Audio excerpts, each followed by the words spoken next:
Ya, assalamualaikum warahmatullahi wabarakatuh. Selamat siang, sehat selalu untuk Anda. Bertepatan dengan hari Jumat.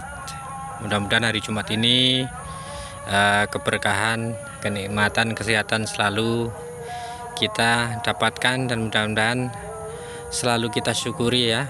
Apapun itu bentuknya, kecil, besar, banyak, sedikit.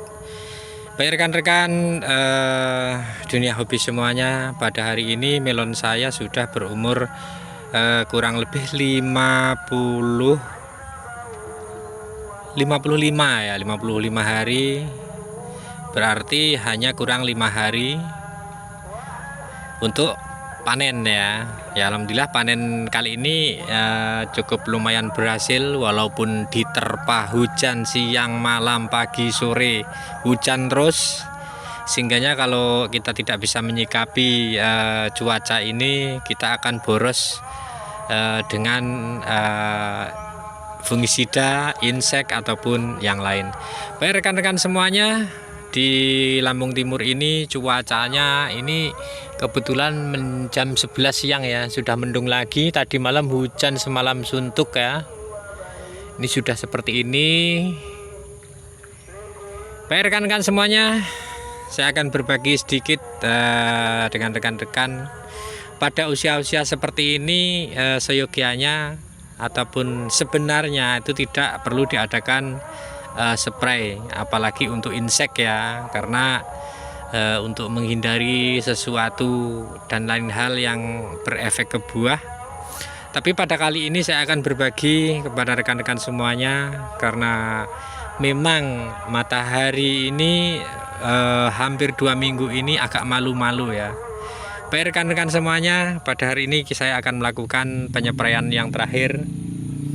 Apa saja yang akan saya spraykan? Langsung saja, yang pertama adalah cairan ini sebenarnya kapur dengan kalsium ya. Kapur dengan kalsium, ada sulfur sedikit. Nah ini untuk bisa untuk fungisida ya. Fungisida. Terus kemudian saya tambahkan magnesium. Sebagaimana fungsinya magnesium itu untuk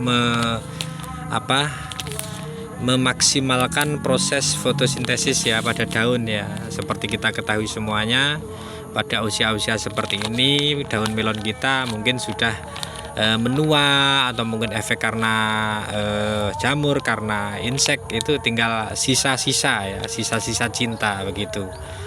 Baik rekan-rekan semuanya, kenapa saya tambahkan magnesium? Seperti kita ketahui, matahari ini malu-malu terus ya. Malu-malu, mungkin nanti ketika ada matahari itu cuman sekitaran 1 jam atau setengah jam ya. Matahari di Lampung Timur ini seperti saya sebutkan tadi, ini 1 jam, setengah jam, bahkan 1/4 jam, bahkan 1 hari tidak ada sinar matahari. Karena itu saya tambahkan magnesium supaya fotosintesis itu bisa maksimal ya. Istilahnya kita menjadi pemulung ya, pemulung sinar matahari untuk proses fotosintesis. Baik, untuk berikutnya ini adalah sulfur yang seperti saya buat. Nah, untuk menguatkan si sulfur ini ya, karena untuk cuaca seperti ini tingkat pertumbuhan jamur sangat luar biasa, makanya intensitas dan interval dosis saya perbanyak. Oke, langsung. Baik rekan-rekan semuanya, seperti ini rupa melon saya pada umur 56 ya. Seperti ini bentuknya, sudah siap panen ya, tinggal kita nunggu. Baik rekan-rekan semuanya, selain kita adakan penyemprotan fungi untuk istilahnya ya, kasihan lah ya, si pohon ini di cuaca seperti ini bekerja keras, sehingganya kita tetap harus membantu berupa dengan seperti tadi yang saya sebutkan, ada fungisida sulfur dan magnesium, sehingganya mudah-mudahan daun ini mampu bertahan. Walaupun di usia daun yang tua ini memang daunnya sudah mulai menguning ya, tanda-tanda menguning. Selain itu kuning, sisa-sisa serangan fungi sisa-sisa serangan jamur yang sudah kita matikan jamurnya sehingga mengering sebagian. Tapi tidak apa-apa rekan-rekan semuanya, pada cuaca ekstrim seperti ini, bisa dikatakan musim rendeng, untuk pencapaian seperti ini sudah lumayan bagus ya rekan-rekan semuanya. Rekan-rekan semuanya, ada beberapa hal yang ingin saya bagikan kepada rekan-rekan.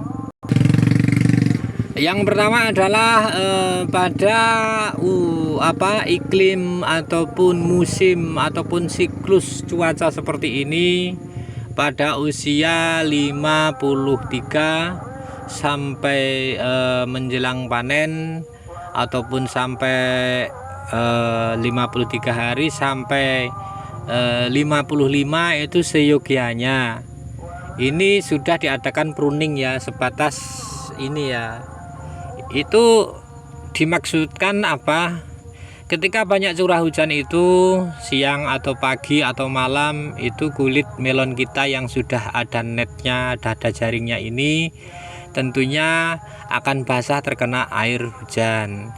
Ini jika tidak kita atasi ataupun tidak segera kering, misalkan kena air harus segera kering, itu ada efek yang nanti bisa merugikan kita ataupun di buah melon, diantaranya pembusukan ataupun lepasnya biji dari daging buah seperti itu ya, ataupun yang dalam bahasa Inggrisnya itu kopior ya seperti itu. Baik rekan-rekan semuanya, selain untuk pencegahan seperti yang saya sebutkan tadi, pemangkasan dengan yang tinggi seperti ini ya, tinggi ya. Nah, itu supaya sinar matahari itu segera langsung, walaupun temponya hanya sinar sebentar ya, itu langsung mengenai si buah melon untuk pemaksimalan pembentukan jaring ataupun net. Nah, kemudian ada beberapa hal lain, yaitu untuk mengurangi terpaan angin ya. Ketika kita kurangi daun bawah, mungkin terpaan angin pada tanaman kita ini akan sedikit berkurang karena ada rongga di bawahnya. Baik rekan-rekan semuanya, ada satu hal lagi yang ingin saya bagikan. Seyogianya pada penyempraian buah melon ini diusahakan selalu menggunakan air bersih ya, air sumber itu air sumur atau air sumur bor seperti itu. Jangan pergunakan air kolam, air empang ataupun air irigasi ledeng ya, karena untuk untuk higienisnya itu tidak terjamin. Seperti halnya misalkan dari irigasi itu banyak endapan lumpur terlarut ya, terus pada kolam itu banyak mungkin makanan ataupun lumpur ataupun zat-zat yang tidak diperlukan pada buah melon itu terlarut, sehingga nanti akan menempel pada daun melon.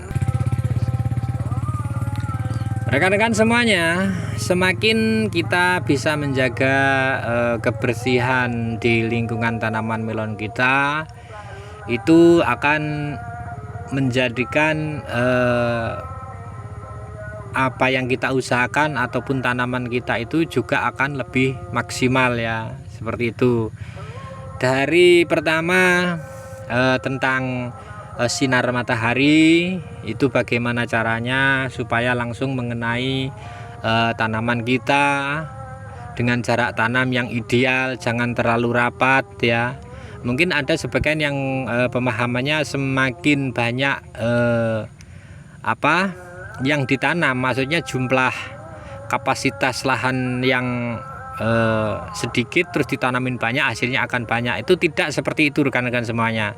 Jadi yang kita pikirkan adalah bagaimana nanti proses perawatan si buah melon itu sendiri, segala keperluan si tanaman melon itu sendiri. Jadi tanamlah pada jarak yang pas dan jangan khawatir untuk kapasitas tanam yang sedikit akan menghasilkan yang sedikit, itu tidak tentu. Jangan terlalu rapat karena akan menyulitkan ketika perawatan dan akan menimbulkan banyak kegagalan dari efek penyakit dan segala macam. Jadi usahakan jarak tanam yang ideal saja sehingga memudahkan ketika perawatan. Baik rekan-rekan semuanya, yang pertama tadi tentang sinar matahari ataupun sirkulasi udara. Yang kedua adalah tentang irigasi ya. Irigasi gitu apa ya, kalau sanitasi ya bolehlah dikatakan seperti itu, pengairan ya. Itu perhitungkan masak-masak pada setiap siklus tanam. Misalkan nih seperti pada masa ini di Lampung Timur ini curah hujan sangatlah tinggi. Nah ini jika tidak paretnya ini tidak memadai, tidak bisa langsung membuang air setiap hari hujan, terus air tergenang, itu akan menyebabkan kita gagal dalam penanaman melon ya rekan-rekan semuanya. Karena seperti kita ketahui bersama, buah melon ini sangat membutuhkan air, tapi tidak dalam jumlah yang terlalu banyak dan dalam tempo yang lama. Butuh air singkat, tepat, tidak boleh mengenang terlalu lama. Jadi untuk irigasi perhitungkan baik-baik,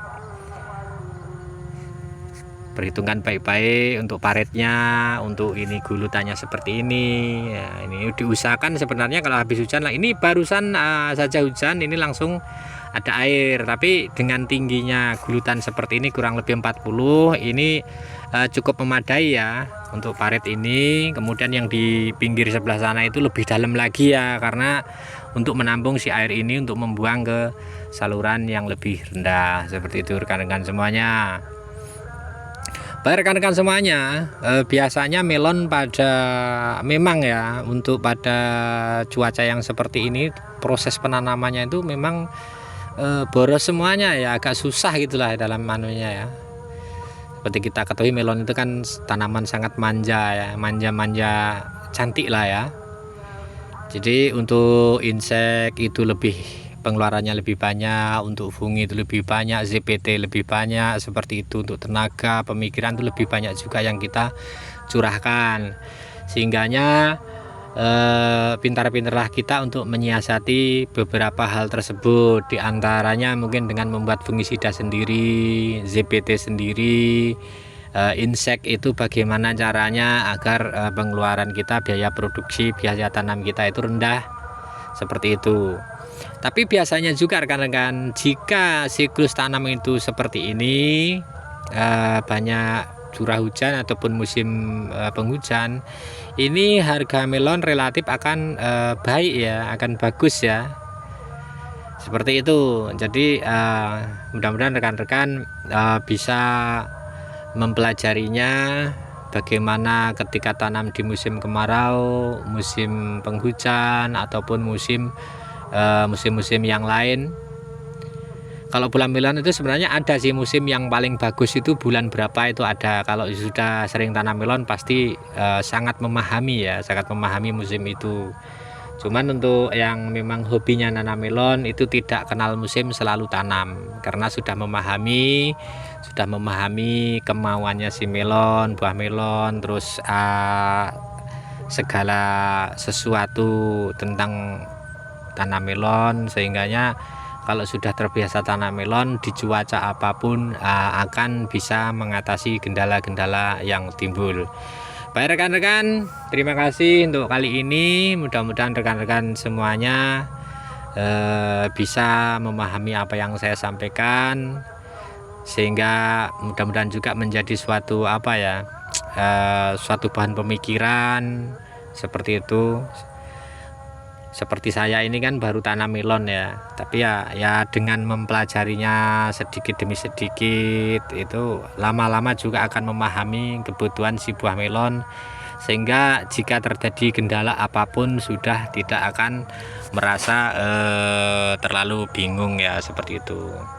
Baik rekan-rekan semuanya, oh ya rekan-rekan semuanya, untuk buah melon saya ini di daerah saya ini kalau terlalu besar untuk penjualannya susah ya, makanya saya buat rata-rata ya sekitar mungkin sekitaran seperti ini, mungkin ya 2 kilo lebih dikit lah ya, 2 kilo lebih dikit seperti ini, 2 kilo lebih, ada yang 3 kilo, ada yang. Tapi untuk tujuan saya sebenarnya target di siklus kali ini adalah bobot sekitar 1 kilo 1,7 lah, seperti itu ya kalau bisa rata-rata. Tapi alhamdulillah ini kayak sepertinya tercapai untuk rekan-rekan semuanya, seperti itu. Baik rekan-rekan semuanya, terima kasih. Terima kasih, mudah-mudahan jadi satu bahan pemikiran untuk pembelajaran kita bersama. Terima kasih untuk subscribe-nya untuk rekan-rekan semuanya. Mudah-mudahan menjadi ajang silaturahmi di antara petani-petani semuanya.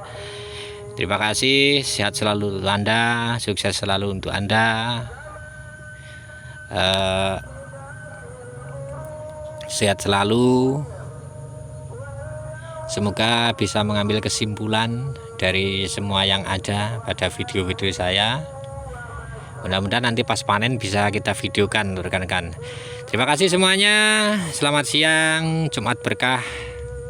Saya akhiri, wassalamualaikum warahmatullahi wabarakatuh.